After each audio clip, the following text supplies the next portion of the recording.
headset broken? Is this working? Test 1 2 1 2. I'm seeing it's capturing it right now. Is it working now?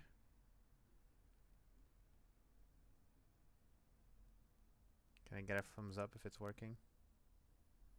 Now it seems to work. Is it bad? Is the audio bad? Is it like crispy or something like this?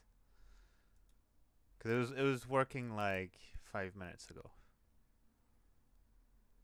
So you can barely hear me. What? What if? Wait. Let me try something here.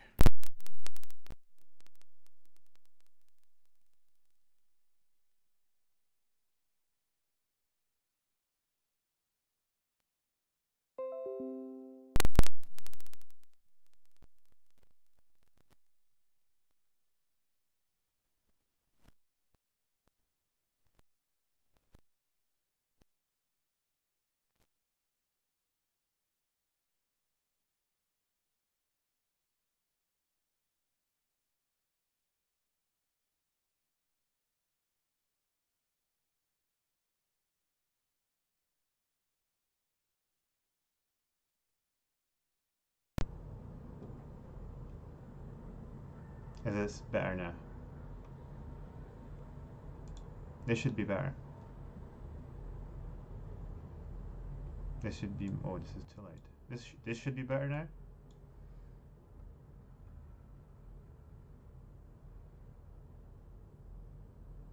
Can I get a thumbs up or confirmation in the chat?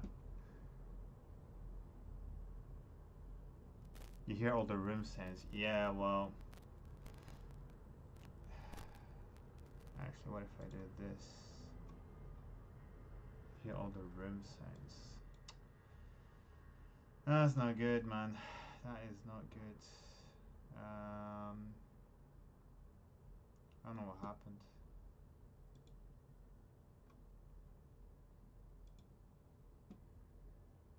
Put your headset on so you can hear me.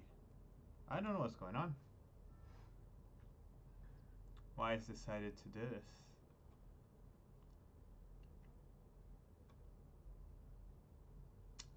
Let me get back. Let's see. Properties.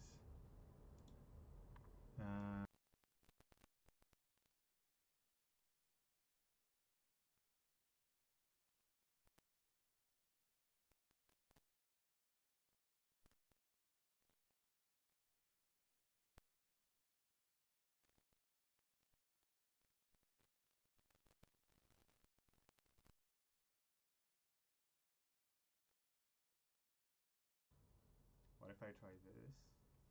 Is this bad? Okay, so what I'm gonna do for now is I'm gonna use my camera headset, and I was planning to do an unboxing anyways. I think my Fnatic React has just died which is a perfect timing in a sense. Unless it's my, let me see if I unplug and replug my mic, if that does anything. What a comeback to the podcast, by the way. That is so good. I hope you guys are appreciating the quality of.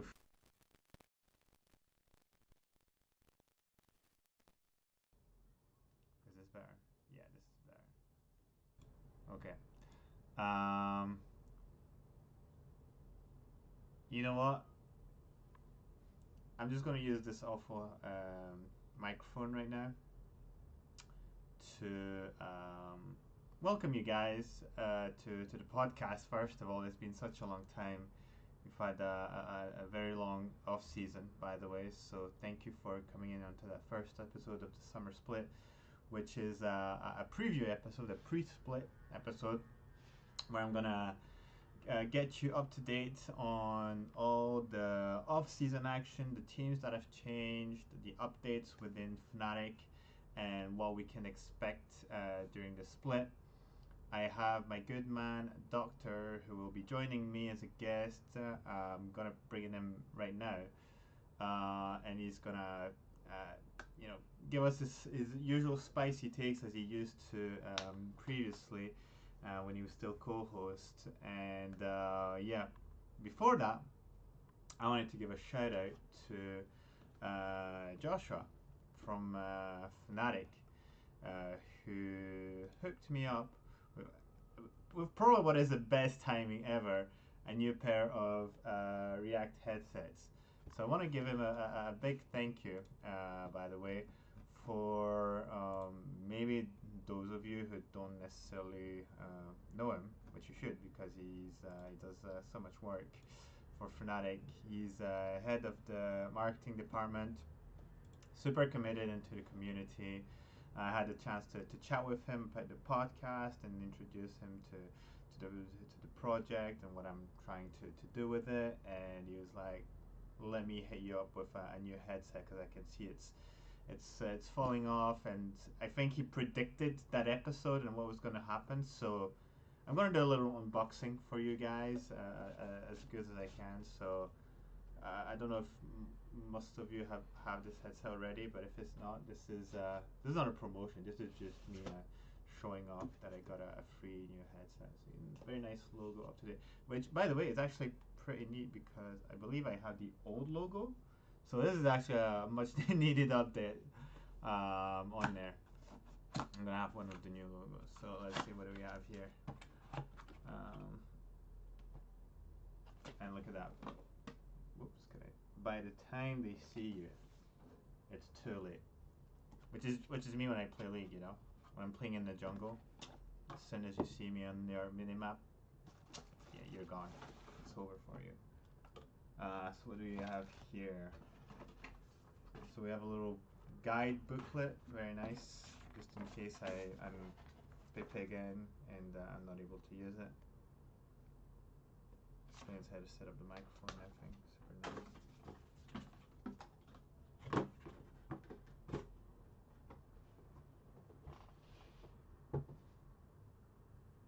My headset doesn't have the new logo. That's the old logo, you idiot.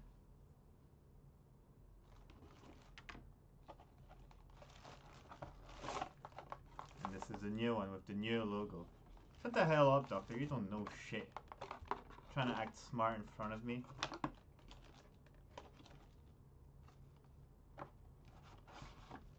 Be nice, or you're not getting your minutes of fame on my show. So let's see here. Awesome. It's actually gonna be nice to have a new.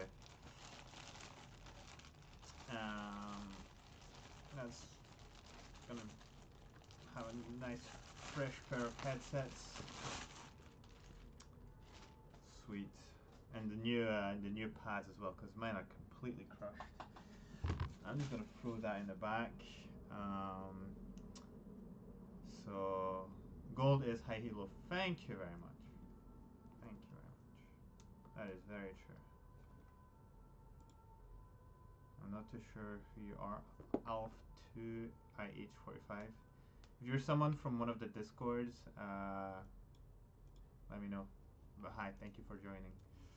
I'm just setting up a new headset to have to improve the quality of this show, which has been abysmal so far. So, where did I put the new microphone? Where the hell did I put the new mic? Ah, there it is.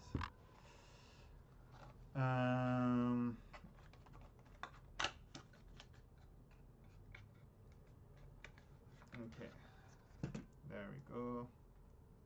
We're gonna do it like, I don't know why I'm still wearing this, because I don't need it. I'm gonna remove that.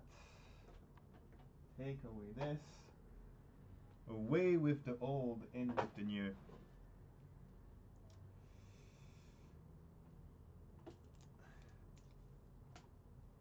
This is the headset that will allow me to reach plat, by the way, again. Because I have reached plat before. I just got unlucky because GG my teammates, you know. You know what it is. Okay, so we do it like this. We do it like this. Yes. Okay. Ooh, that feels super nice already. Um, there we go. There we go.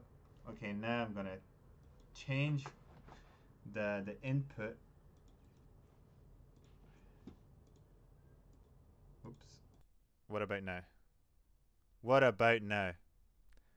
Ooh, I can already see on the capture bar that it doesn't get the noise from the background. So this is so nice, right? I'm so happy. Joshua, massive thank you. You have just propelled the quality of this podcast to new heights. This is amazing. This feels super nice, by the way. I don't know if they've improved stuff compared to the old one, but yeah. So guys, here's a giveaway if you want the old headset. That doesn't even work anymore. Oh, dude. It's all cracked up. It's all disgusting like microphone, and look at the inside. Like all the the sort of rubber part is just completely worn off. Like there's no resistance to these like ear pads anyways. Look at this. But it's the old logo, so it actually has a lot of value despite the lack of functionality.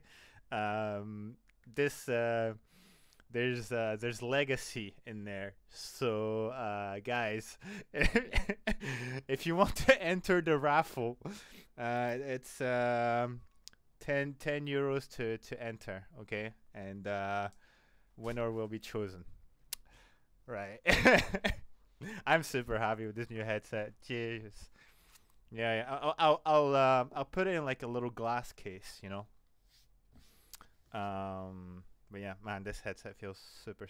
I'm actually happy that I waited until right now to open it because I've had it for like roughly a week, and I was like, no, I'm gonna show it on the podcast, give a little shout out to Josh, and you know, but it's even better that I literally needed that new headset.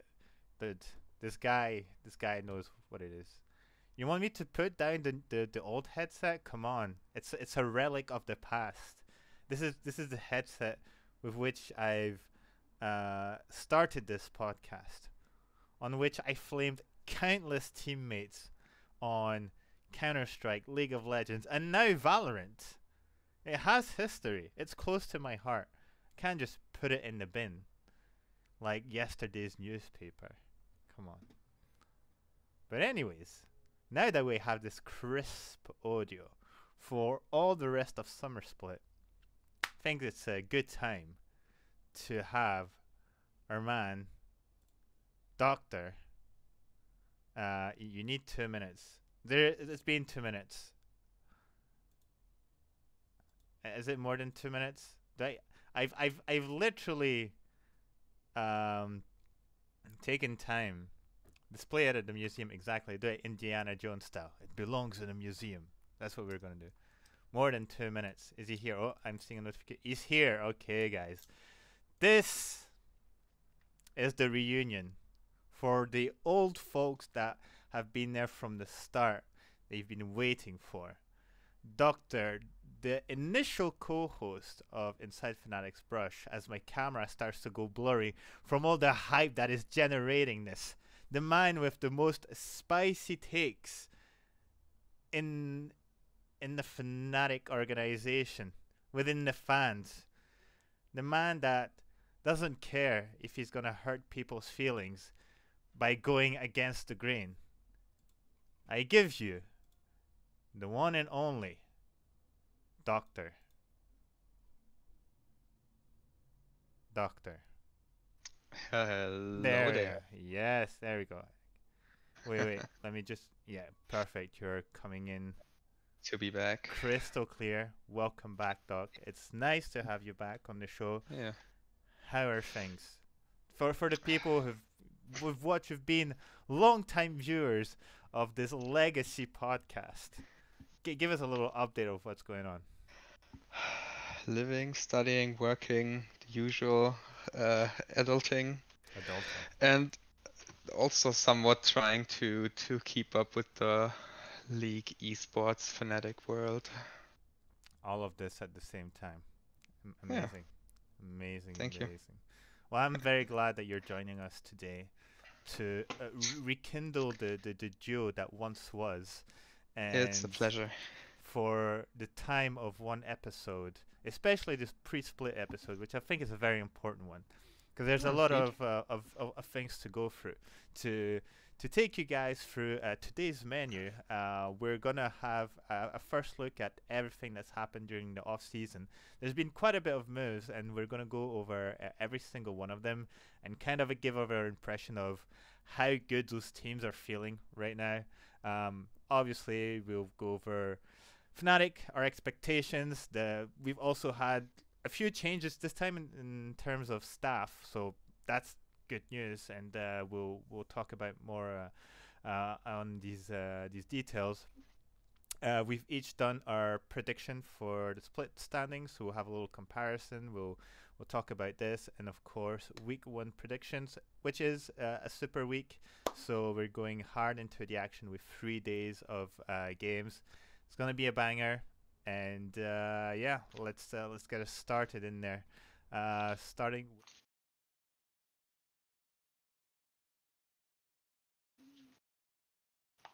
Yeah, I'm watching through the stream. Yes, of course.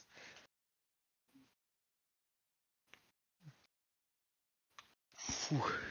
Fancy graphics.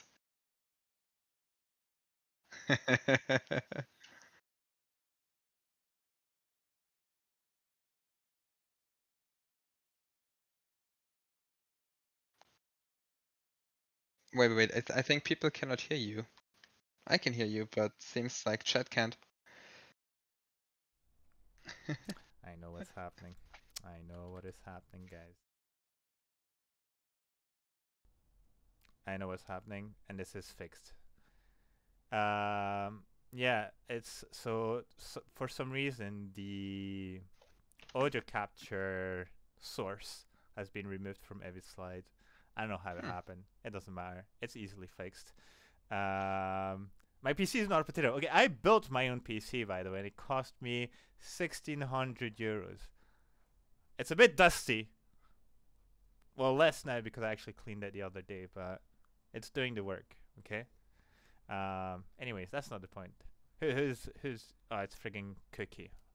Listen, Cookie. My computer is worth than your yearly salary. But anyways, what I was saying is that 5 teams have made changes within the LEC, the split. We're going from teams that are only making one change to teams that are making up to 3 changes, like Astralis. So I see. All right. can I explain how to defuse the spike? I don't. I think you're the one having problems to defuse the spike, Loki. But that would require you to be still alive at the end of a round, which isn't really your Ooh. forte. But let's not talk about there's no Sheesh. space for Valorant right now. Let's talk about the changes. And I think we should start by the biggest changes, and some of them that have surprised me is the Astralis one. So we knew at the beginning, almost at the end of regular split, that Promiscu and White Knight were on the way out. Yeah. No, Promiscu heavily criticized throughout probably his most of his professional career, with a few people defending him, saying he's like a lower version of Hillisang, that there's a reasoning in his inting, but doesn't have the same quality of execution. It's more about the legend Promiscu being an MSI winner by default, let's say, than anything else. So that was one big change that resonated within the LEC community. The other one was White Knight. Now, in my opinion, White Knight was probably obviously not the best top laner, but he was doing his job. And he had some moments when he was playing Lee Sin top, and he was pretty much carrying his team. But obviously, you cannot just rely on a player that has one heavy, strong pick to try to be at least competitive, be in the top 6, which hopefully is every team's objective when they're part Should of be. their should be right. Um, what surprised me the most was the announcement that Zanzara was out. Now, for me, Zanzara, he played different roles within the team.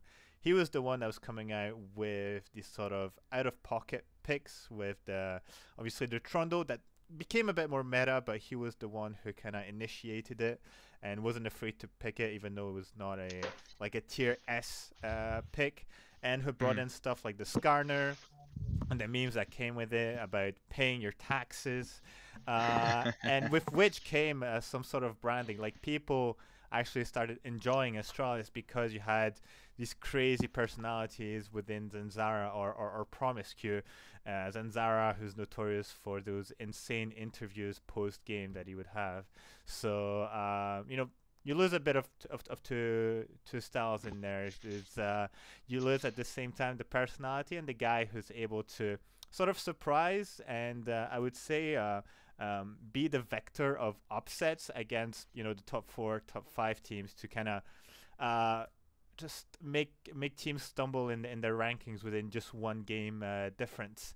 So you're saying okay, they're replacing three players who have been medium to weak in terms of their levels. Surely, maybe they're gonna look into, the EU Masters or even like within the EU Academy teams, uh, or try to pick up some players who, some notorious players who couldn't get a team after the regular 2021 off season and who were without a team during spring, and maybe grab some opportunities, obviously coming in at a lower cost, so there's no contract, there's no buyouts.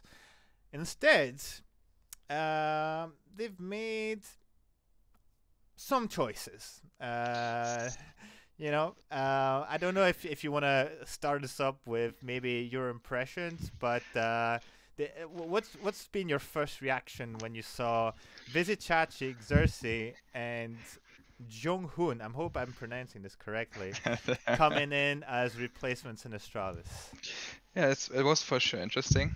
Like Chachi as an LEC back in the EU LCS veteran who has been gone for a tiny bit, and then suddenly just coming back to the LEC like the man he is. I think that's like the biggest one in itself because Chachi always was very consistent in my opinion, and with his the signature poppy pick also kind of not a meme lord, but a meme-worthy person and a really humble person as well within the whole scene. I met him once. He's super chill, super cool. It's nice that he's back. Xerxes, difficult. His stint on Immortals in NA wasn't the best. Like the first year was pretty mediocre-ish, but last split was pretty bad, and I don't know if he's made it out of retirement home, if he's gonna get back to any previous heights he had. But I'm not that big on him either. I think it's good for Chachi to come back into the LEC, even though it's in quotation marks just Astralis. But for Xerxes, I think it was probably the only choice he had, which was not in the European leagues, if he even had any offers from those. So and the support Jong Hoon, totally no-namer, played Challenger Series in the LCK on a mediocre roster. I'm I'm not sold. I'm really not sold on them, and personally, I still don't think they're the worst team in the league, but I'm really really not sold on them even trying to be a playoffs contender. Yeah. Uh, my issue with those replacements is that um, it doesn't necessarily feel like massive upgrades. For me, so Visit Chachi had like a small split stint comeback with Gamers Origin in the LFL, in which he Oh yeah, wasn't true. necessarily particularly impressive, and somehow gets let's say, promoted onto a higher league somehow. So I don't know if that is an amazing agent or there's something more about him. Obviously, there's a lot of veterancy. I think he's just celebrated his 29th birthday, which makes him the oldest player to be there. Probably Yeah, the true. oldest player to play competitively, like ever, like across any region. Because I think, or Not sure. unless it's what's his name, the Filipino guy who used to be on CLG before. Oh Um, God. who's like good friends with Broxa as well. The Xmithy. Missing, yeah, and who I think was already like close to his 30s, if not 30, when he played his last professional game. So um, that's for me that's a bit the question mark here. Is like I don't think there's necessarily an age gap, but he's been a bit of time outside of the professional scene. When he came back to the LFL, it didn't come back, and it's like, oh my god, he's the uncontested top laner. Yeah. And then he gets put onto Astralis, and when I look at it, it doesn't feel like it's necessarily like a clear upgrade over White Knight. We'll still have to see how it works out as a team and Yeah. within the league, but if when you put Vizicachi within the notorious like top laners within the scene, I don't even think he's like top five currently. So, you know, I, I we'll have to see how he works within already the lane phase and how he Mm. synergizes with this team. But for me, that was just a bit of a weird one. Uh, Um, yeah, go ahead. I mean, actually, I'm not sold on the not a top five top laner thing. I think there could be a case made for him. Like, I think it's really tight. I don't think Ahmed had a really good spring split. I don't think Alfari was the GOAT in top lane either. And then there's just Odoamne, Wunder, and Broken Blade, which I'm not too sure. Maybe he could actually impress in the top lane. Yeah, it's you know, it's again we haven't seen enough of him Indeed. from back when he came into the LFL. Maybe could maybe there's some improvement. I don't know how it's gonna work out, but as like a first view of things, doesn't look it's not something where you're like, oh my god, Australis has just made a massive acquisition. It looks more like a nostalgia pick than anything Mm, else, and I bet the same like Cersei, because Cersei was with Origin back at the time, which then yeah. became Astralis. So he's almost coming back to, well, the origins, which pun intended. And as you rightfully said, he didn't have the best of splits, which is a bit disappointing because Cersei has always been seen as this jungler with so much high potential. And even when he was with uh, what's that Portuguese coach who is with Immortals? Is he Portuguese? I think he's Portuguese, right? No idea Um, actually. Let me just check that real quick, unless someone can put it in the chat. Um, I'm pretty sure he was with Origin before as well. Da, da, da, da, da. Where can I see Yeah, this? coach. Um, oh my God, there's too many people in the staff. Chairman, coach, or maybe it's not. No, he's not. Kyoto?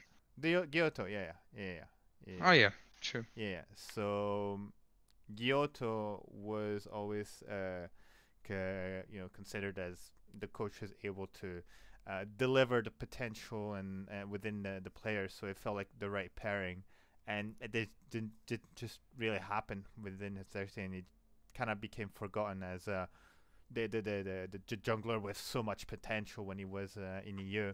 So is him coming back in EU gonna be like, oh, he's able to do what he was able to do before, or is he gonna suffer from the EU player returning from NA and just have an even more massive drop Yeah. in terms of his skills? And I'm afraid that's exactly what's gonna happen, I think unfortunately. I think I think I think that's gonna happen because like the last time we had a really insane split from Xerxes was even before Origin on Splice before they rebranded. Hmm. Um, And I think Cersei really has been on the decline since because the meta never shifted back to something where he was totally comfortable in. Hmm. So I really do not see Cersei coming back as like the uh, new rock star in the jungle for the league. I think that time is over. Yeah, I think so too. And again, when your Australia is trying to upgrade all these players, it's really weird that of all the local talent that's available, that you would go get someone who's gone abroad, not accomplished much, and say, oh, it's probably going to change when he comes back to you. But Yeah. and then again, so I don't know much about this support. I've seen it, as you've mentioned, that he was in Freddie Bryan challenger team, Yeah. who's very far from being a contestant of the at the top. So there's not much I can add about this, and other than yeah, if why would you go get someone from Korea and add him to your team when there's a lot of good ERL support talents? So again, it's the classic Astralis where you question: is it a budget problem? Is it a scouting problem? Is it an ambition problem? I don't know. I'm not too sure. It's big changes. Half of the roster is being changed, and not really obvious upgrades. So I'm not expecting them to go beyond ninth or 10th again, and it's a bit disappointing because I was hoping for them to show that they're actually trying to at least qualify for playoffs. Disregard winning the whole thing. That takes a bit of time, but with the players you've brought in, you're bringing like veterans and some unknown guy that hasn't really proven himself as in his own region.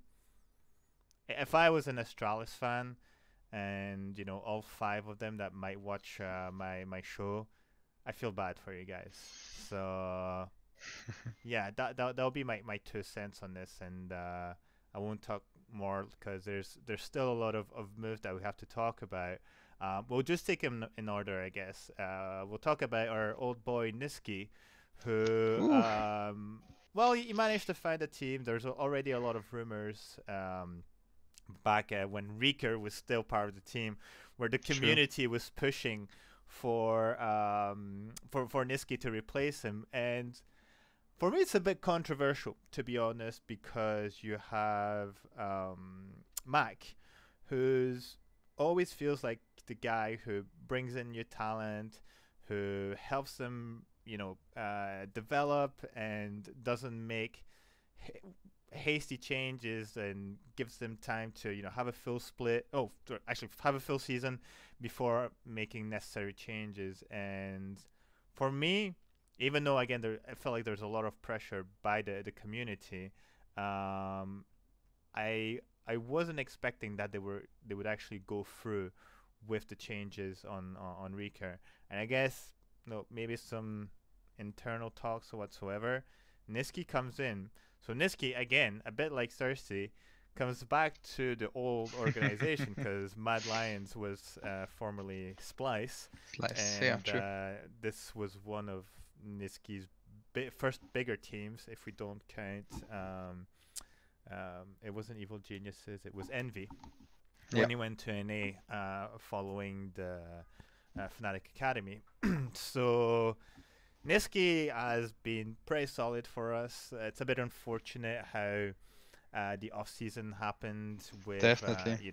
all the internal situations and such. I think it's a pretty good pick for Mad Lions. He's super solid. It's going to be very stable for them. He's able to occasionally have that carry potential, but I think he's going to bring a lot of structure to the team. And paired with Elioya, who plays very much for his mid and bot at the same time. I think Mad Lions is definitely gonna be a bit more competitive. With that said, for what it's worth, I watched Rich's podcast the other day where he had Young Buck on, who had a few comments to say about scrims. So scrims are scrims. You know, we always talk about scrim teams and what actually is done on stage. Now that we're going to be full time on stage and there's going to be fans in the audience. So how does audience pressure work onto those teams? I think we're going to see a new dynamic within what we've seen with people playing from an empty studio or playing from their offices. So that's going to be something to look out for as well, I'm pretty sure. But other than that, I think it's overall a good pick for the Mad Lions. And in my opinion, they should be able to make top six. Top four, I don't know. I can't even remember my standings right now, but we'll see. I think it's definitely a solid pick for them. Yeah, I think picking up Niski is pretty good for the, as you pointed out, for the overall structure of the team. Though on the other side, I know Rika hasn't performed that great, especially towards the end of the split. But I think he really had potential, but the nerfs really got to him. Later on, especially when people were criticizing him on Twitter, on broadcast, and on other social media platforms, I think that was pretty hard on him and was the kind of pressure that he didn't wasn't able to handle. On the other side, Niski isn't the I guess most stable person either, or at least that's what I really last remember.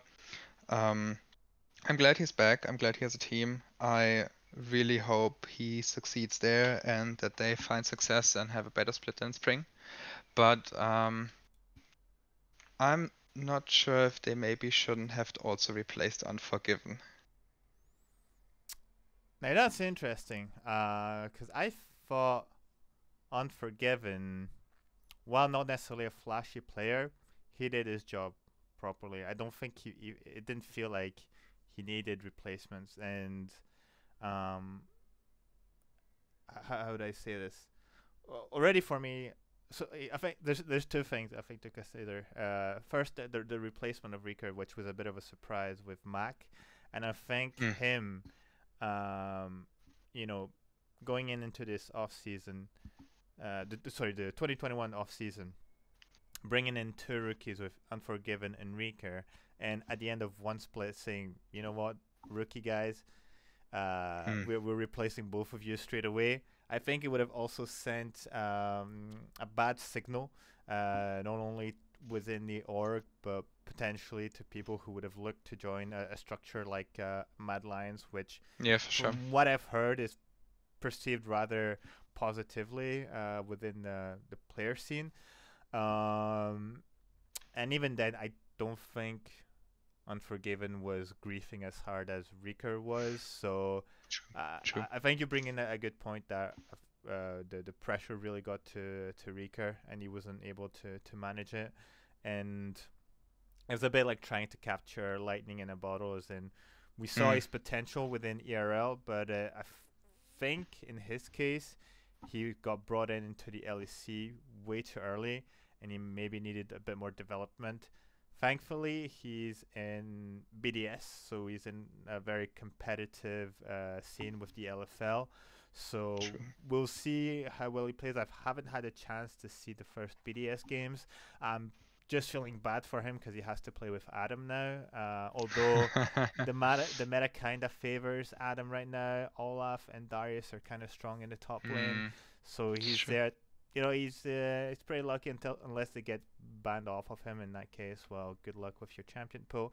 Yeah. But yeah, I'm still excited to see how they work with Niski. If just changing that one player makes them more competitive as a whole, and they don't have just that massive slump in the middle of the season Yeah. like they did last time. But I think one team that did also a very interesting change and surprising in terms of the players they picked is Vitality.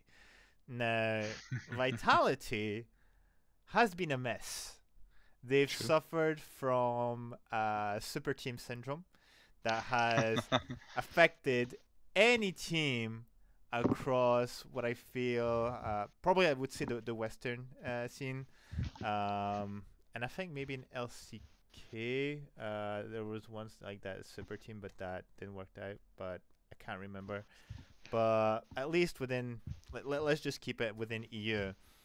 With the history of EU, all the super teams has failed, from Alliance to Misfits when they had friggin' Gorilla and Hans and SOAS, True. to more recently G2 with Reckless, Reckless. Yeah. and now with this Vitality super team.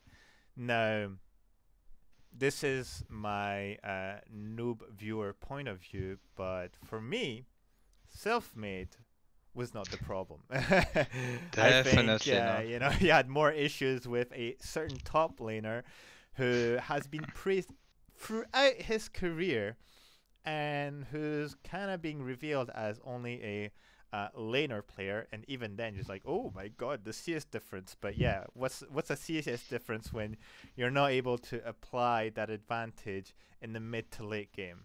Yeah. And with the price he's probably cost to Vitality, their return on investment is pretty dog.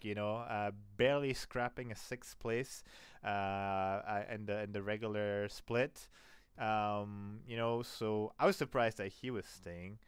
Um, Parks is, I don't know, he's been a bit shifty for the past seasons or so.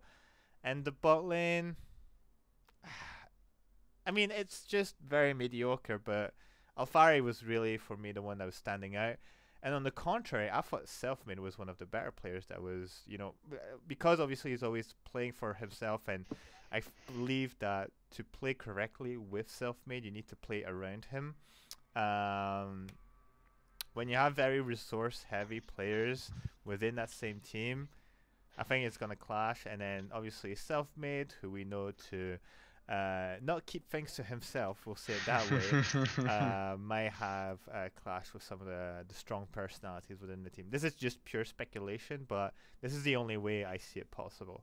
And Vitality decides to bring in, of all players available, Haru, who was an X7, Haru, previous world champion, by the way, who somehow ended up in the NLC. So, well, I was going to say one of the lower ERLs, but they're pretty competitive when you look at them, all things said. And who was one of the most impressive junglers within that league. And they brought in Bo. Now, for you guys who don't know who Bo is, well, as you can see on the jersey on this picture, it was previously on FPX, but that's not the problem. Bo has had, let's say, gambling / competitive issues where he was involved in betting on the games he was playing in, which seems to be a recurring issue within the LPL. So he was banned from the LPL and he had to find a new home. Now, I haven't had the chance to watch much of Bo's games, but from what specialists are saying is like he has a lot of potential, and if he's able to adapt to sort of the EU ecosystem, he's probably going to do a lot of damage because he's a player that puts in a lot of priority towards bot lane, as does Haru from some of the games I've seen. What I find very surprising is that they brought in two junglers at the same time, who are two foreign junglers. Now, obviously, Haru has had the time to have a split worth within EU, so he's already adapted to the ecosystem. Now, Bo, I think, if I'm not mistaken, it's the first time we have a actual Chinese player coming from the LPL. I'm not gonna count. Shadow. Shadow, thanks. Who No worries. was Chinese but wasn't play. He's the other way around. He plays in the LPL, True. but the other way around has not been the situation, and we've never seen an actual, Chinese player having to adapt to EU. So, while they're very talented players, my question is, how did they fit in the EU playstyle, right? So again, Haru has Mm. worked properly. How does Bo work as well?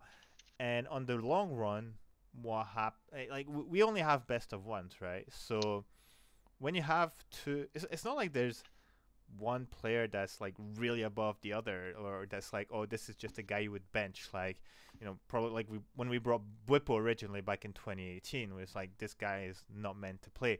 These guys potentially can play and fit in within the team, but there's only so many games you can fit in a best of one format. So is Haru just being put in so that Bo can transition in when he's like fully accustomed to the region, the playstyle, and the team, or are they actually gonna try to swap games between them? And how is that gonna work? Like, they're gonna go half and half, or does Haru jump in, or is Haru gonna take most of it and Bo maybe once he gets fitted in plays the last games? I'm not too I sure about Vitality's strategy. Vitality, I don't even not even sure they know what they're doing. I don't know. For me, it's just very weird overall. I think I mean, starting Haru over Bo would make sense. As you said, he has played in EU one split before and played in Latin America before that for Chaos Latin Gamers. So he should be accustomed to like at least communicating with the team properly.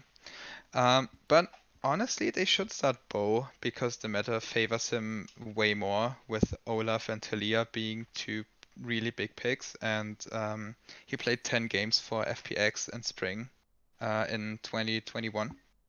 And they won all 10 with him, and most with Talia and Olaf. And with both being reworked, both being really strong, it would be a waste to not take advantage of that head start while both being more carry-oriented junglers, which would help facilitate the team to at least maybe 2-1, 3-0 start actually, or at least give them an advantage for the later season where they then can swap to Haru back if it doesn't work. But in itself, I think starting Bo would be smarter. But it was a surprise, like even though everyone knew that Selfmade was leaving like for months already. Um, but no official announcement. It wasn't a surprise. It was expected, but I think it wasn't the right choice. I even though Selfmade is, I guess, very very direct in his ways and a carry-oriented jungler, I think that was definitely not the issue for the team. Um, there's a certain top laner who cannot translate leads and never really was able to. He has always just been this lane dominant guy around town, and also there's sometimes griefing AD carry in Kazi who hasn't performed well either. So I'm not sure what their decision making is or why they think that's the right choice to have a better split, but um, we will see, I guess. Yeah, I think it will be interesting to see how they fit in both of these players. But it's definitely a very you know again surprising choice by Vitality. Maybe there's some reasoning to their madness. We'll have to tune in into the LEC this weekend. I'm not expecting much from the first games, but who knows? Maybe they come out swinging, and as you mentioned, they just go 3-0 straight away, and put themselves first and become really hard to dethrone. It Yeah, feels like a coin flip. true, for sure. Um, moving on to Misfits. Now, Misfits, it was surprising at the same time not surprising, in the sense that Herod's departure, from what I remember, was him wanting to leave and not necessarily Misfits kicking him out. He just didn't want to continue, Yeah, I think so too. and that caused a few problems because then they couldn't put him in their academy team, and they've just added someone from the Polish scene. I believe actually that Misfits Academy is 4/5 Polish players within the LFL, so Yeah, I thought there was restrictions on that one where you had to have it's four Polish players yeah, and Zanzara. and Zanzara. So yeah, There's nothing French that roster apart from this is the for substitute mid Eastern. laner. Yeah. That's I think that's gonna be a very funny one to have Zanzara in the middle. Um, but um, but yeah. So instead, um, Irrelevant comes in. Now, I would say it's a pretty good upgrade, especially when you look at Hirit, who actually had a massive blunder of a split following what was, I would say, more than decent season in 2021. Yeah, for me, it was definitely a surprise on his first season with Misfits. He did better than most, well, than some, let's say, established top laners. Mm. And it felt like he was at a totally different level. So I don't know if there was some psychological things that were impacted or what, but he was definitely bottom of the top laners in there. Irrelevant coming in, it's always the problem of like promoting a rookie in the middle of a split. How much can you expect from him? Is he gonna come out swinging? Is he gonna take time to grow, or is he gonna be like a completely missed opportunity, and they're gonna have to send them back to the ERLs following the next split? From what I've heard, he's pretty solid top laner. It feels like he's more of a player that's gonna go ahead and play the weak side and the tanks. So this might give them a bit more flexibility when it comes to their pick and bans. Obviously, when you have guys like VTO who pretty much has to 1v9 most of the games to get his team to qualify for playoffs. And Neon, who's pretty much an OTP jinx, come at me. So yeah, so it's I mean, I think it was a necessary upgrade within Hirit. Is it gonna be enough for them to really make them competitive and this time transition in more of a top three position? I'm not too sure because that's where their standard is, right? Is that they had a pretty good spring split and they managed to fit into that top six. The thing is they got halted straight away, and I don't think they won even one match during the playoffs. So Not that's your they bar. won one. They won. Oh wait, it was against Rogue, wasn't it? Yeah, it was And then they exactly. got 0-3 by G2. Yep. Yeah, that's as did everybody, by the way. Exactly. So that's your bar, right? And now as you're changing and upgrading, you're looking to be a bit more competitive. So I don't know if Irrelevant does work well within the team. This is more of like a development project. I don't expect him to come necessarily swinging and put all the good top laners on their knees. But I think Mrs. had to make a change within the team, and I think here it was the most obvious one here.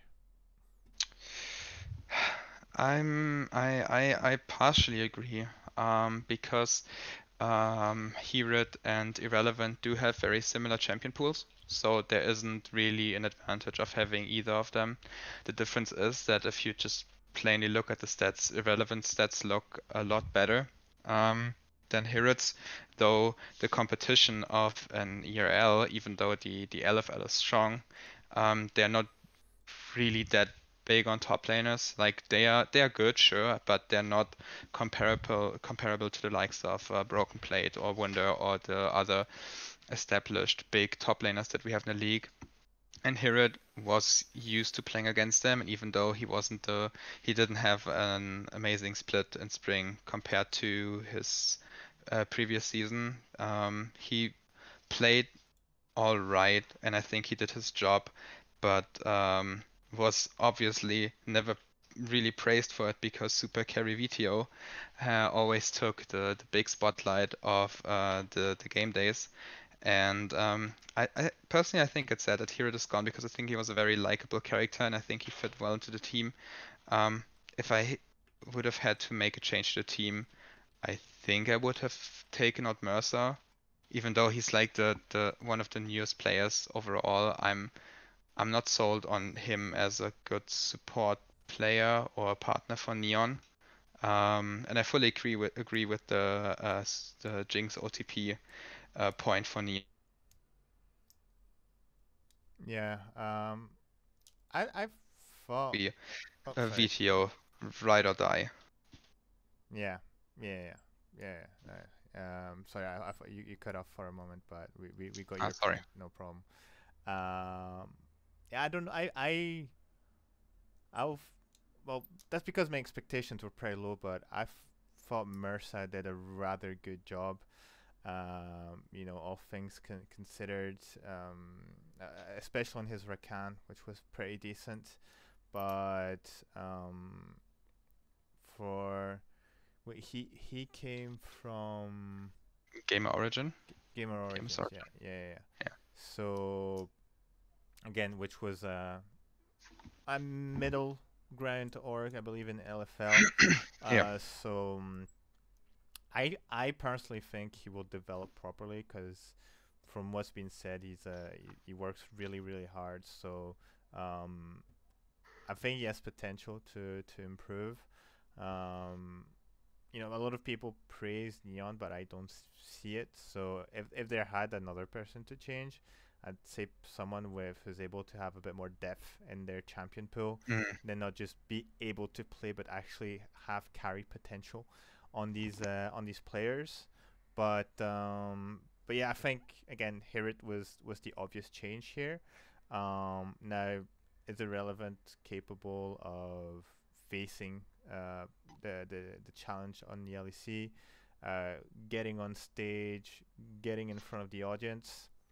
I unfortunately don't know enough about him, so it'll be exciting because I think Misfits still stays an exciting team, mainly because of VTO, but they've definitely gone away from the sort of poor management and disappointing results that they used to have in previous splits. So it's nice that right now they pretty much have half of their roster with what is rookies, if we consider it at the mm, beginning of the season, with Mersa, Schlatan, and now Irrelevant. So I like to root for the rookies. I'm always excited when there's new talent and when there's organizations that actually give them their chances.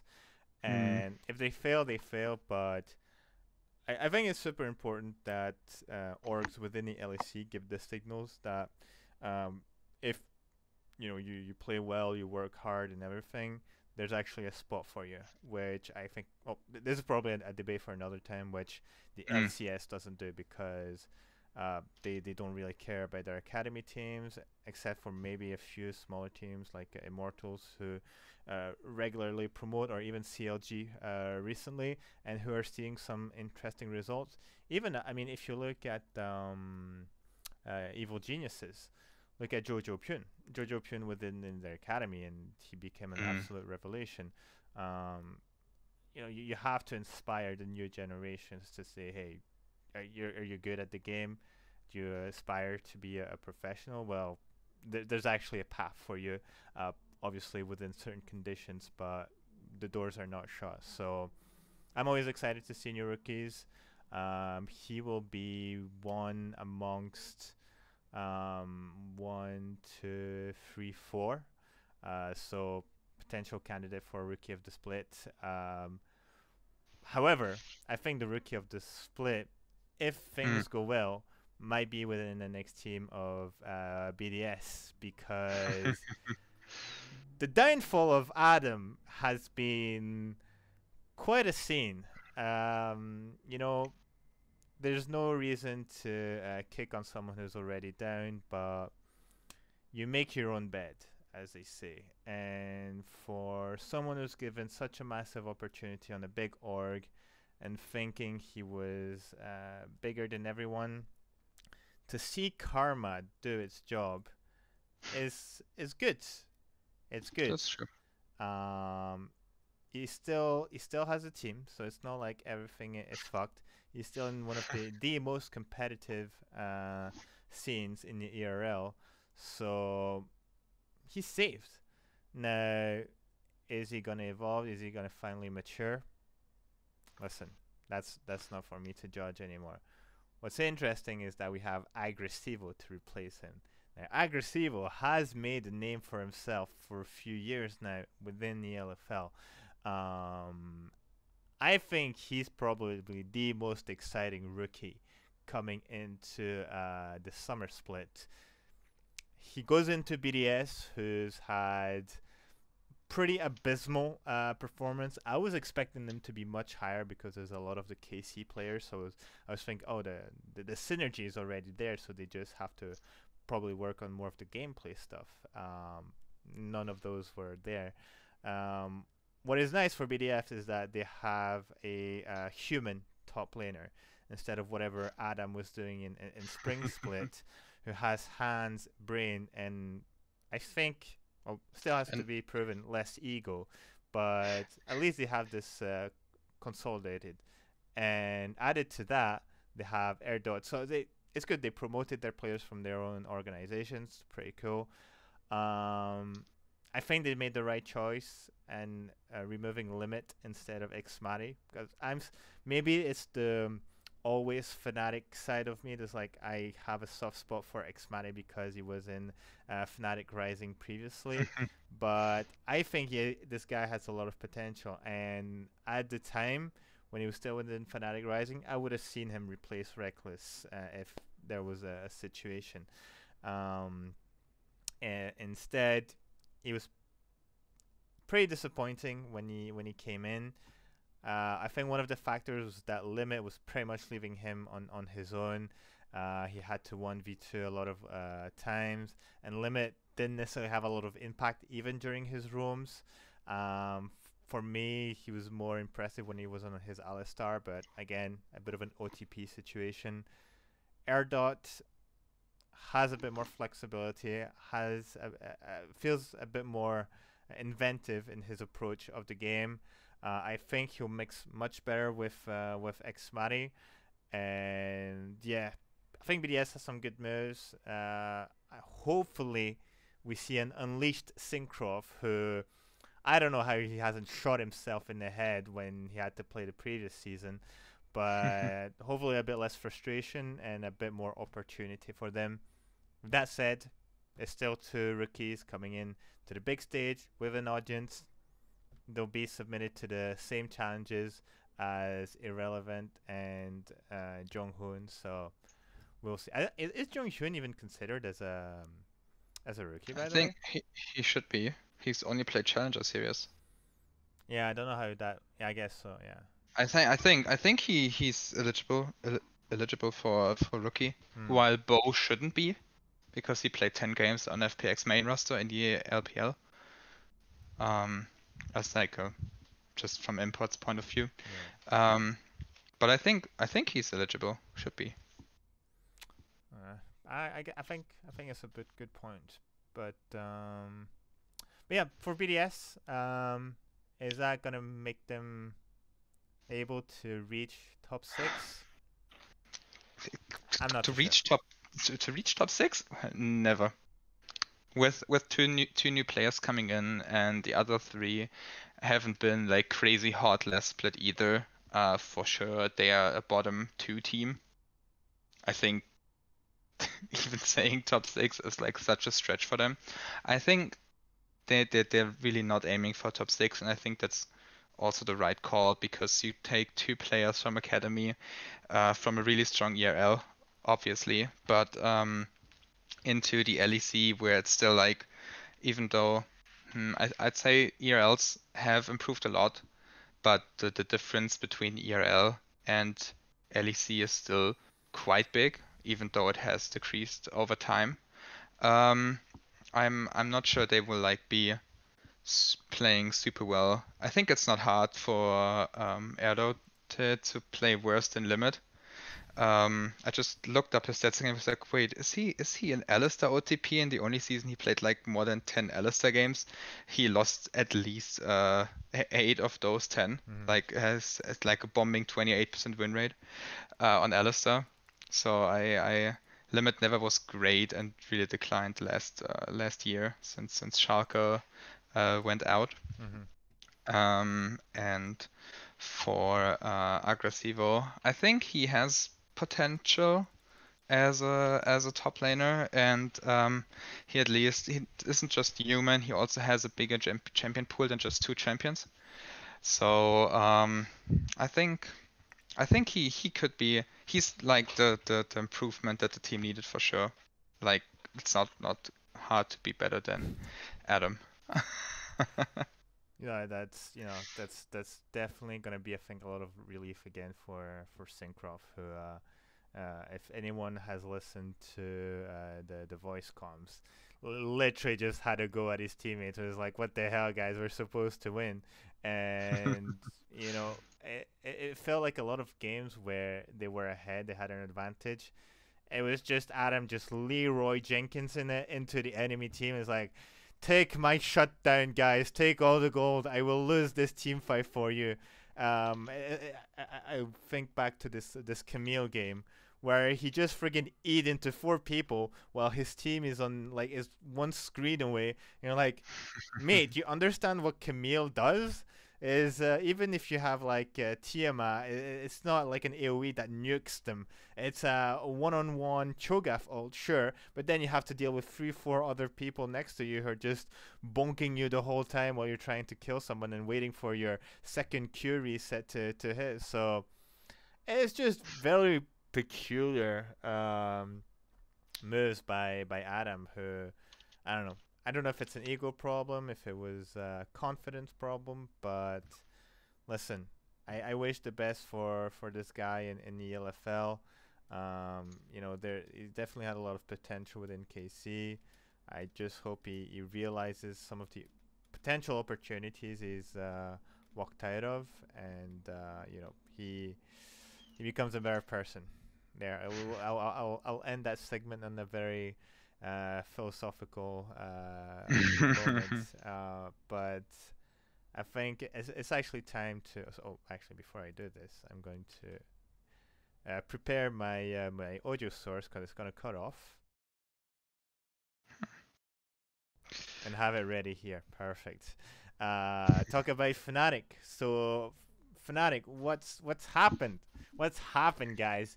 You got absolutely demolished by G2 and on the second half of Rogue. I mean, everyone talks about the TF pick. The other teams have made the TF pick work, so there was some major mental boom and going 0-3.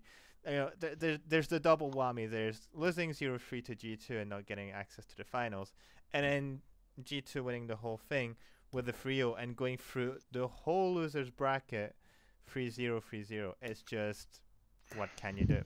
What can you do? And so obviously a lot of work during the off season.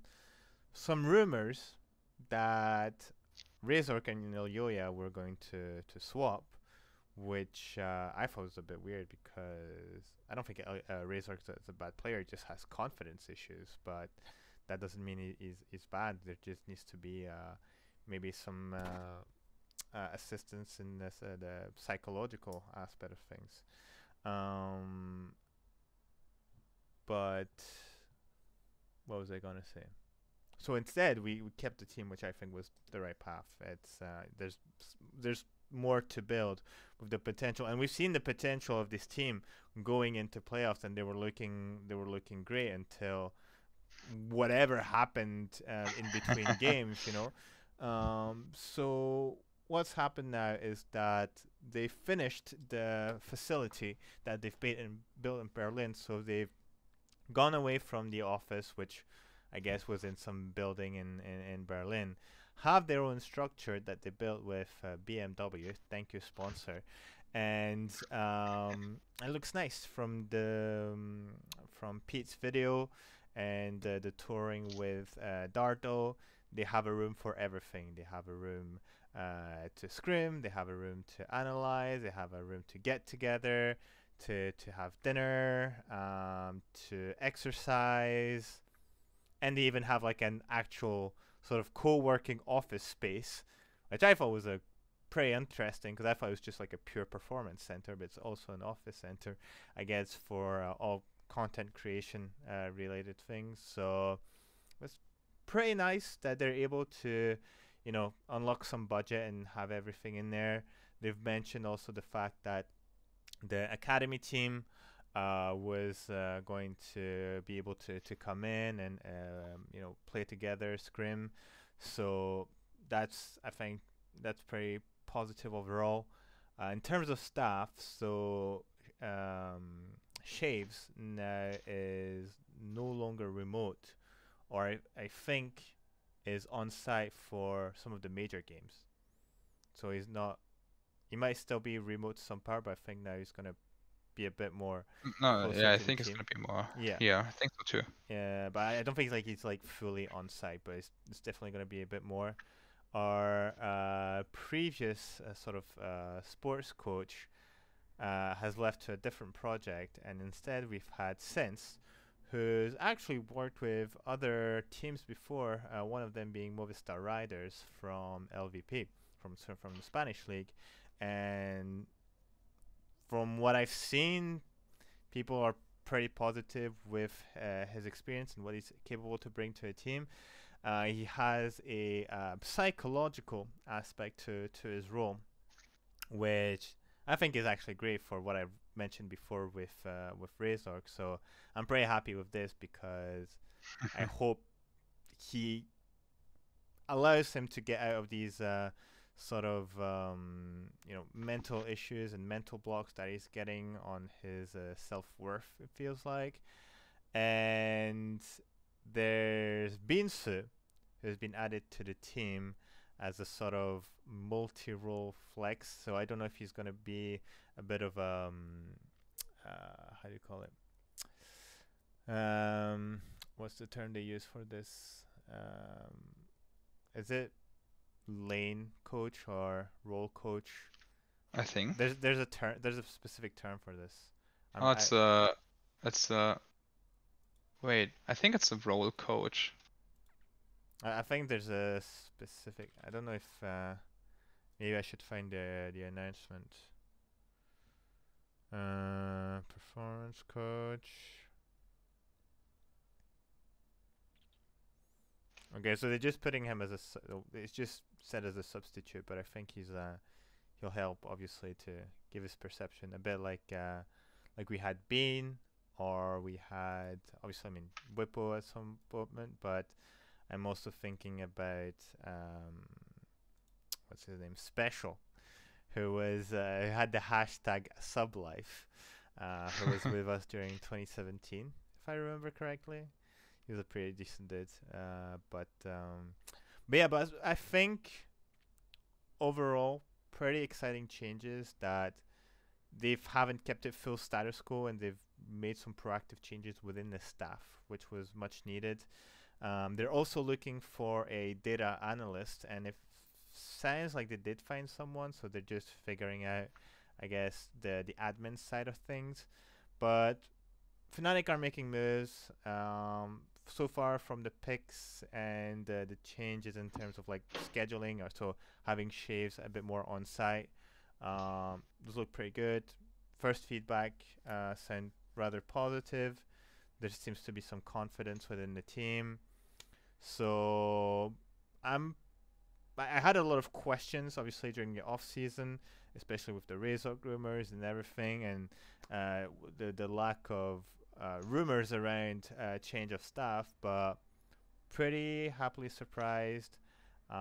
Really looking forward to the split, and I'm hoping that we actually get the trophy, because with the team that we have and the players, and now the investments of the infrastructure that's behind, it would be an absolute massive miss to just go besides the trophy again. So I'm not saying it's 100%, but I'm saying we have more resources than we did at the beginning of spring to fix the bullshit that's happened in between. Why are you laughing though? Can you play the Loki GIF? Oh, I see. Cause, Yeah. cause that was my initial reaction to. Mm-hmm. I mean, I know you would like our dynamic is always you being the hopeless optimistic one, and I'm the infamous realistic person. Um, I think it's a stretch to how do I put it? So I think that the improvements that Fnatic is making are really great. Like it's good that they're investing in stuff, and it's especially the psychological department, especially considering Razork. But I how do I put it?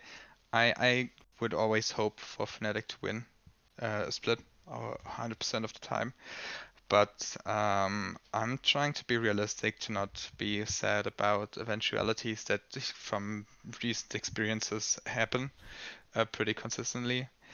I I don't think they are winning the split.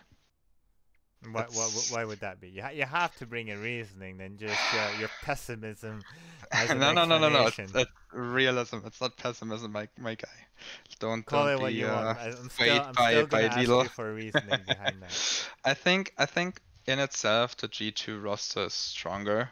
Um, just in a 5v5 comparison, even though Fnatic has the potential. We have seen them since 2019 again pretty consistently, and before 2018 to not be able to um, keep succeeding for long enough with quite some ups and downs throughout game days, game weeks, sometimes from split to playoffs, or I think other teams are just more consistent. And even though they are only really Rogue and G2 as like real competitors who haven't made changes since XL and SK are non-mentions there. Um, I think it's a race for the trophy between these three teams, and I wouldn't want G2 to win, but I think it's the most likely in itself. But I also could even see Rogue maybe finally breaking through this mental hurdle that they're always falling short of with transitioning from best of ones to best of fives. And I would want it to be Fnatic, but I'm just not seeing it right now. I mean, I can understand, why you feel G2. To be honest, I kind of felt the same way at the start of MSI when they look super dominant. With that said, they did falter in the end, so they're able to bleed. And my perspective is that when you look at the split overall, beyond the disappointment that happened within the finals, there's definitely that something that happened within the mental of the team, because within, what was it, pretty much 2 weeks, right? On the first week, we absolutely smashed G2 3-1, right? Like the most of the games that we win on the free games that we win, there's such massive discrepancy in the gold and the laning. So, am I seeing? Okay. And so for me, that suddenly there would be something that changed, even though, especially since we're still in the same meta, there has to be something that goes beyond the meta that suddenly we just completely choke and unable to win anything and just basically lose 5 games in a row, which it was. So while I do agree that G2 definitely looks stronger in some sense, especially throughout MSI, they still showed some weaknesses where, I mean, obviously within best of ones, but they still lost to Buffalo Soldiers, to friggin' I mean, the only team they didn't lose to was Evil Geniuses, but they lost to PSG Talon, and then when it came to the playoffs, they got demolished by T1, who didn't even look that crazy compared to the expectations that we had for them during Mm. MSI. Like they absolutely, they have the second fastest game against G2, and we're knocking on their nexus at like 19, 20 minutes. So compared to the level that G2 was showing, where they were the ones being very dominant at the start of MSI, I think teams are able to see their weaknesses and play around them, Mm. and in the end, do much more in those situations. But you know, we'll again, new split, new meta. There's the durability patch that's coming in. We'll have to see how things pan out on that one. Me personally, I'm very happy that there's been some proactive changes. Now it's all about how they're being applied within the games and within the Mm. season. Which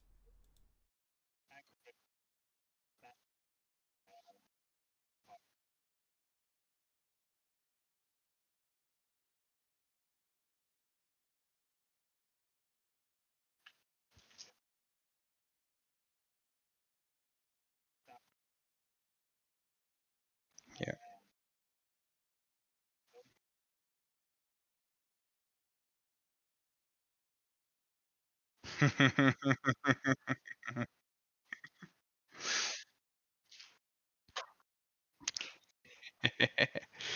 I think with Selfmade being out, who solo carried quite some games for Vitality, um, I don't think they will be that good. I think Perks would need to improve a lot, and Kazi as well to like bring Vitality back into a top 6 range. Um,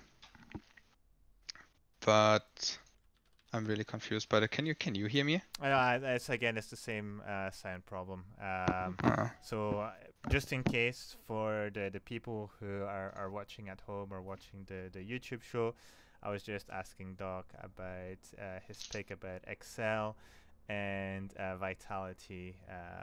Vitality being even lower than they were previous okay, season. okay. I'm not the problem. It's you. Yes, Good. So I'm they heard always the me. problem, dude. Okay. I've been told So many so times. so so going back to Vitality. I think I'm I think as XL and SK are staying the same, and I think they showed progress in the later half of the season, especially. Um, I think, or I would want them to succeed rather than Vitality, and I don't see um, Self-Made taken out and Haru and Bo being brought in as like an insane improvement to the team and rather quite the more so downfall of the team. And XL fourth, I know that's like quite a thing since they just made playoffs for the first time last split. But hear me out. Hear me out. So Misfits, I think they're completely out of top six with irrelevant as top laner unless VTR puts on like this his magic carry pants. Um, Mad Lions, with Niski coming in, sure, they will be better, but I think they will drop some games. Um, and XL is I'm really liking Macoon, and I think Finn could be okay. Nuke Dark, just the Dark. There's nothing else to be that needs to be said about it. I'm might be a bit hopeful about those teams, but I think they've tried really hard over the recent years to improve, and they've shown that they have improved. And I think the reward would be to get higher in placements, and I think they deserve it. That's interesting. That's interesting. And I'm seeing a lot of people who are commenting on my picks, such as Mad Lions not coming fourth. Uh, Listen, it's regular season. It's fine for me to put Fnatic second because we're gonna win the season anyway. So that's not the or the split at least. Sorry.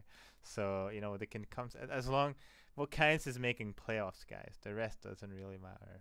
But no, more seriously, um,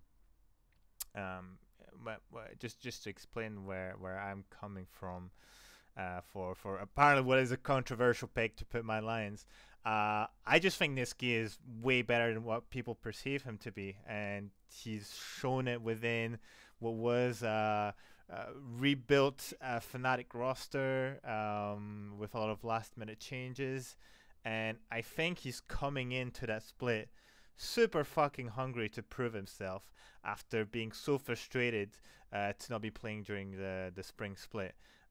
He gets to be in a team where the environment looks super fun and really relaxed. He gets to goof around, especially with guys like Armut, Elyoya, um, irrelevant, Unforgiven, and oh my god, Kaiser.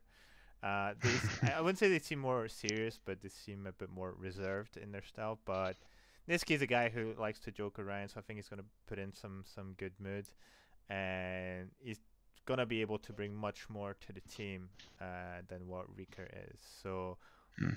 remember that Mad Lions just failed on the steps of playoffs, and they had an amazing comeback, but just because they massively slumped. I don't think they're going to be necessarily top three, but I think they're going to be a bit more regular in terms of their wins and not lose like stupid games on the contrary. Um, I think Vitality, on the other hand, are going to do like Mad Lions, where they're just going to slump in the midseason and try to come back at the last moment, but they're just going to fail on the steps. Instead, I think a bit like Niski Irrelevant's going to bring in an actual top laner this time, so they won't be playing 4v5. And I think Excel is just going to continue on being a okay team. Mickey X definitely brought a lot to the roster, but I don't think they have enough firepower to go beyond sixth place. I think they're now an org that's able to stabilize a playoff spot. But I'm having a hard time seeing them to go top five Hmm. unless really Advian was such a massive problem for them at the beginning of the season that the points that they lost within that handful of games is the difference maker between them being sixth and being in the upper bracket. Yeah. So that I mean that could be actually a very good point of view and might be the difference maker, but I think because Mad Lions, in my perception, becomes more competitive, they're taking those points away from Excel in the first Hmm. place. Bottom three doesn't really change for me. I still think Astralis, they've made changes, but they're not good enough. I feel like if you compare, right, I think SK was rather solid throughout the split. Again, lack of firepower, and they just kind of crumbled towards the end. But there was some weeks where they went 2-0 where you're like, oh shit, SK is kind of competitive. But I Yeah. don't think they're bottom three, unfortunately, because they don't have those players yet. Gen X can change his name into Gen X, and it's not gonna change much. BDS, sure, they've made some changes. They're still rookies. Maybe they become a dark horse, and they're maybe a bit higher. I don't think they're a playoffs team. And again, Astralis, it's good you've made changes. You just didn't make the right ones. Yeah. I I don't know. I don't know what their expectations is, but they're gonna stay at the bottom. So that's my 2 cents. I'm seeing we've already been like almost an hour and a half, so let's just move it to the predictions and wrap it up very quickly. I think Yeah, I think so.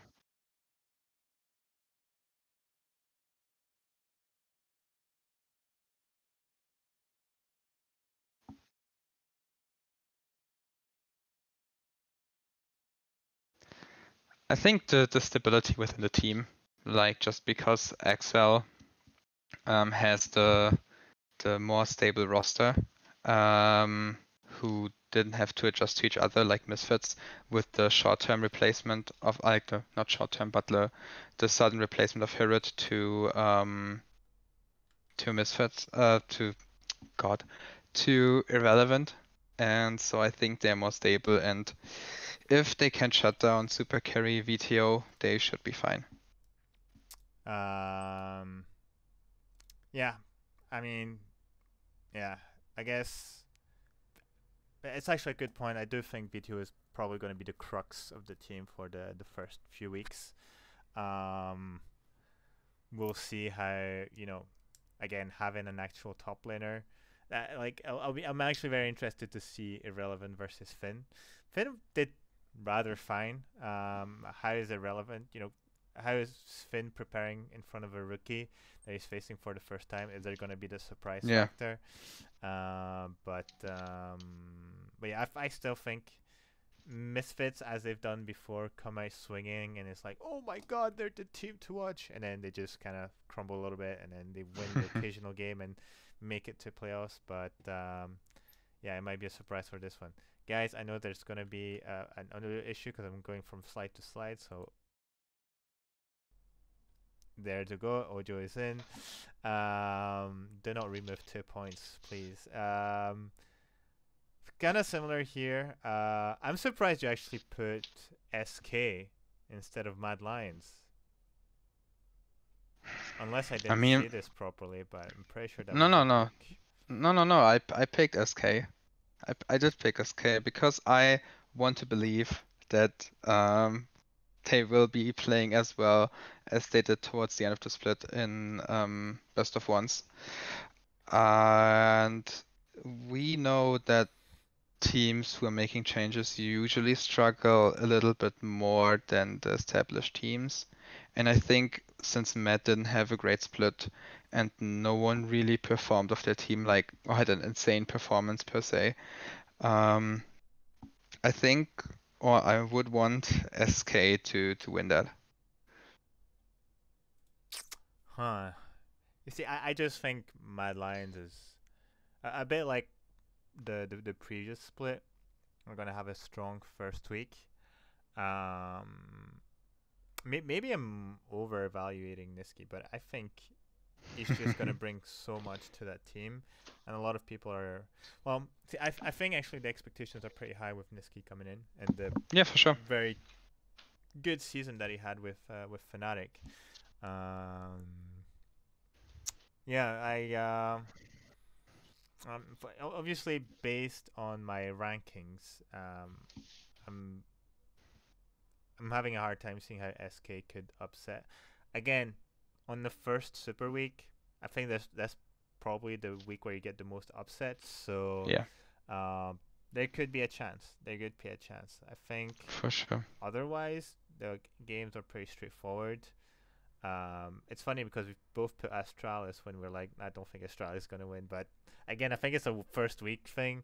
Veterancy versus rookies, and then yeah, obviously, I think that there might be a bad surprise that somehow Excel wins against Fnatic. I'm hoping we're a bit more stable into the first week, but there's a Yeah. part of me that's like, this shit's gonna happen, isn't it?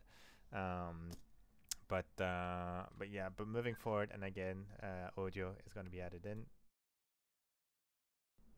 There we go.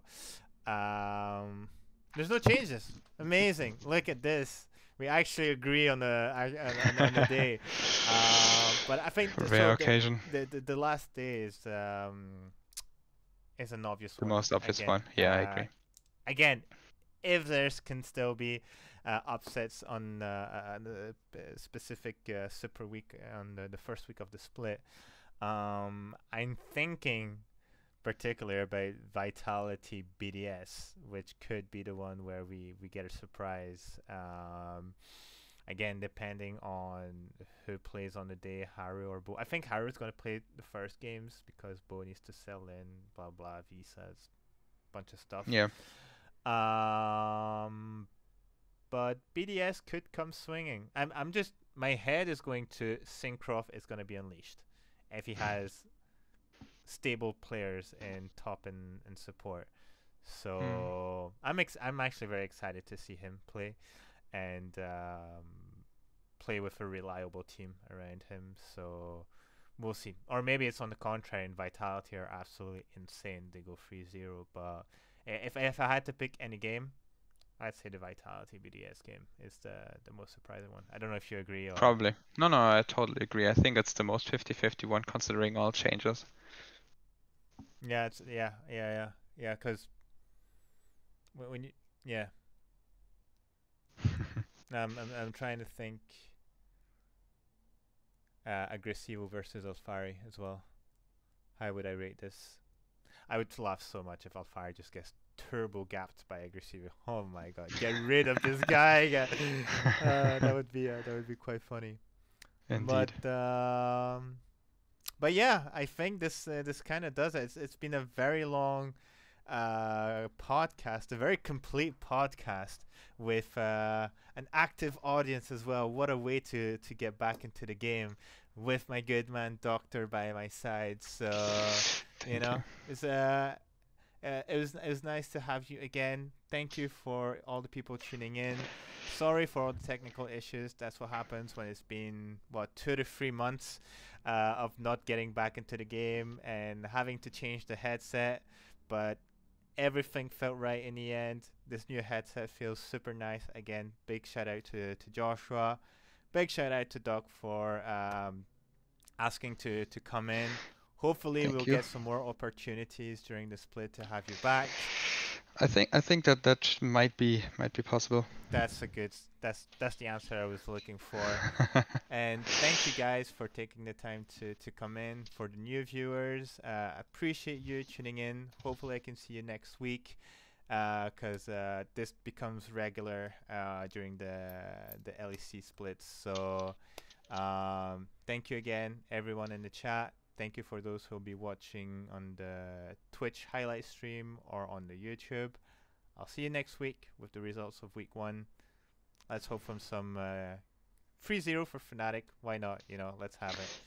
I Fingers crossed. didn't even talk about the first day where we both spoke about Rogue beating Fnatic, which I think is reasonable because usually Rogue beats us in the regular season, Yeah, and Rogue is pretty good in best of one. So no flame, 2-1 indeed. week for Fnatic. I'll take it. Any case. Yeah. But again, Doc, thank you for coming on. Everyone Thank for you for having watching, me. and I'll see you next time.